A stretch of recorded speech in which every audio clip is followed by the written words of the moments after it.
ఈరోజు నువ్వు కృంగిపోతుండొచ్చు, కుమిలిపోతుండొచ్చు, ఏడ్చుకుంటుండొచ్చు.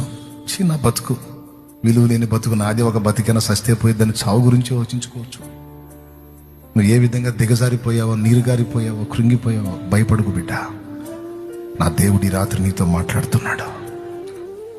నా ఒట్టి మాటలు కాదు ఇవి, నేను నా తలంపులో పలికిన మాటలు కాదు, నా దేవుడు ఇచ్చినటువంటి ఆలోచనలలోంచి నేను పంచుకుంటున్నాను నీతో. నా దేవుడు ఇచ్చిన తలంపుల్లోంచి పంచుకుంటున్నాను.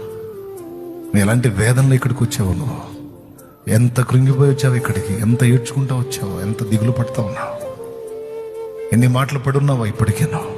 కానీ సరైన పని చేసావు, సరైన నిర్ణయం తీసుకున్నావు.